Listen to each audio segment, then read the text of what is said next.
comparing yourself and knowing your self-worth. That is what I'm going to be talking about today in today's Tara Talks. This is the second video I've done for this kind of series that I'm doing. It's basically where I'm just going to be talking about different issues. The first one I did was kind of an artsy video and it was about self-love, and today I'm just going to be talking about comparing yourself to other people and like combating that, because it's such a negative part of your life and it can really bring you down. Just knowing your self-worth, like understanding your achievements, I think they both go hand in hand, because when you compare yourself to another person, you kind of put yourself below them and be like, I'm not as good as them. And I think that's such a hard thing to get over, and that's why I'm going to be talking about it today. If you guys follow me on Snapchat, you might have seen that I just wrote like 3 whole pages in relation to this. So if I look down, then I'm just having a look at my notes and my ramble onto this page. It's so hard to not compare yourself to other people. We've grown up in a society where our lives are built around comparing ourselves to other people, whether this is through our looks or the education system, especially in New South Wales with the HSC. Basically throughout the whole HSC, you're comparing yourself to other people because you want to get the highest rank in your subject. You want to be better than them.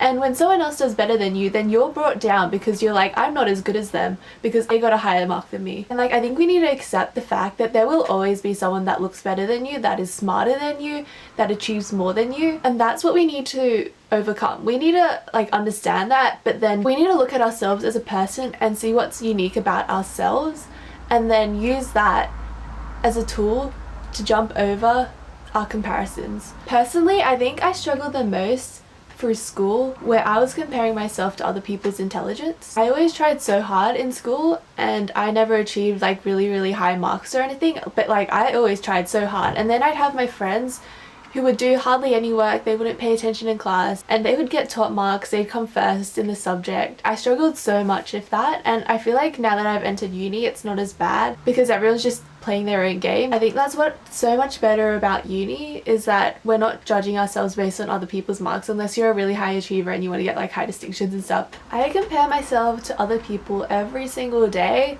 and it's in the smallest things. Like sometimes I don't even realize that I'm comparing myself to other people, and I hate it. Like when I realize that I am, I'm like, I need to stop. It's just bad for your mental health. Honestly, like we shouldn't be living our lives comparing ourselves to someone that's completely different. Like we shouldn't be judging ourselves on the same thing. I guess this is a time where we need to understand our self-worth. We need to be proud of ourselves. We need to acknowledge our achievements and see them as big things, and don't play down what we've achieved. Because by playing down an achievement that may seem nothing to you, that could be a basis for someone else to compare themselves. Like, I'm just gonna make up an example. Okay, so like coming second in a race and saying, oh, that's not a big deal. Like, I mean, I could have come first. Someone else in the race who participated, they may not have even gotten a place, and by you saying that coming second wasn't a big deal, then how does that make them feel? So it's kind of like a trickle-down effect. You saying something, it trickles down onto someone else. Coming second might have been like a huge deal for them. By you saying that it's not a big deal for you, then that kind of impacts their self-confidence, and it's like, oh, so I guess like me just participating in this race wasn't a big deal because it wasn't a big deal for you to get placed in the race. So in this video, I think it's important to give examples of myself where I've compared myself to other people, just to show you that it's like, it happens for everyone. Like everyone compares themselves to other people. Like it's not just you. For example, like as I said before, education was such a huge medium for me to compare myself to other people in my class or grade. So another huge example, and I feel like this relates to anyone on social media, is comparing yourself to other people that have more followers than you or get more likes than you, more subscribers, have more views. That is such a big thing on social media. I love social media, but that is probably the one downfall to it. It's so hard not to look at someone's page, profile, etc. and not be like, oh my god, they're younger than me. They have like 200,000 followers and I only have 2,000 or 200 or 20, I don't know. And also like, especially if they're the type of accounts of like bikini shots, and it's just like, why doesn't my body look like that? And I think that's a whole nother issue in itself, and I don't want to go too much into that because you guys would have the general idea of what I'm talking about. But comparing yourself to other people, especially on the internet, is so hard. Or like someone who has less followers than you but gets more likes. That's something that I always look at, and I'm trying to stop myself from looking and judging myself based on that, and kind of just posting whatever because I haven't been getting many likes recently and my followers are very inactive because I've been on Instagram for like 3.5 years. These are just like 3 or 4 examples of how I compare myself to other people, and like I hate it. I hate comparing myself to other people. But it's a thing and that's what I do, and I'm trying to change it and like work on it. Okay, so I'm going to be talking about how you can kind of stop comparing yourself to other people. So when you catch yourself comparing yourself to someone else, just take a moment, stop and be like, how can I do or achieve something that has equal or more value than what they're achieving? I'm just using achieving because I have no other word to fill that sentence, but apply like whatever. How can I achieve that mark or do better than what they're achieving? Or this sounds really bad, you could phrase it as how can I be better than them, in a sense. In saying that, it's more in a way that you're not going to go out and do the exact same thing as them, but kind of use that person as an example to boost yourself off. So this is them, this is you, and you're just like, oh, okay, they achieved more than me.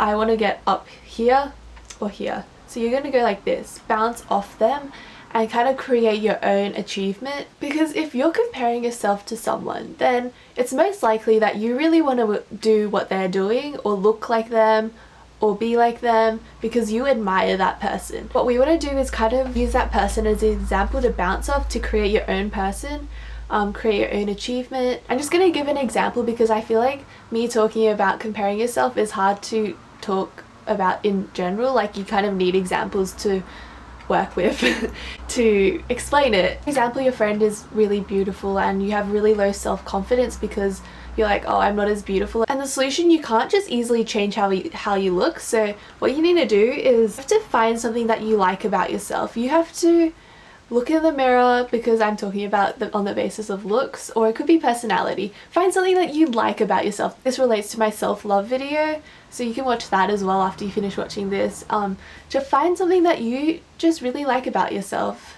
Your confidence, your charisma, your ability to listen, something you're insecure about, maybe the basis of someone else comparing themselves to you. You just need to find confidence in yourself, and I think confidence is such a huge thing, and you can fake confidence. I fake being confident all the time. Wearing what I wear, I feel confident in it, but it's because I faked my way to that real confidence. It sounds so strange, but it's something that you can really do if you keep playing at this game of faking it. And I don't mean faking it as in like faking who you are as a person, but kind of faking yourself to make yourself a better person. Then you start to become that person. Like when I first started wearing really obnoxious, obscure things, then I was like, I need to act confident, and just because I like what I'm wearing, I'm just gonna be myself and do what I want, wear what I want, and not care what other people think about me. And I think that's so important. So confidence is a huge thing.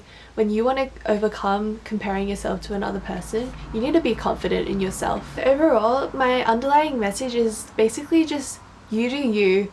Be confident in yourself and acknowledge your achievements and self-worth. Know what you've done and try and make yourself a better person. Stop comparing yourself to other people by being confident. I just think it's so important to be yourself. Create your own new person. Like, why would you want to be the same as another person? Just you do you. And I think it's like such a simple phrase, but it applies to so many things and it's so important. So you do you, guys. You can only change so much about yourself, and in the end it's about self-acceptance and just doing more and more till you achieve something that you want to achieve. Shape yourself to be the person that you really want to be in life. Yeah, that's the end of the video. Comment below something that you are proud of or have achieved, and it can be big or small. Share your proudness in yourself. Let me know in the comments below if you want me to talk about anything else. I know this video is a bit all over the place, but let me know if you want me to talk about any other issues. I think I'm going to talk about internalized racism because that's something that I really struggled with as well, and it was something that I recently discovered about myself. Thanks so much for watching, guys. I hope you enjoyed the video and found it helpful. Bye!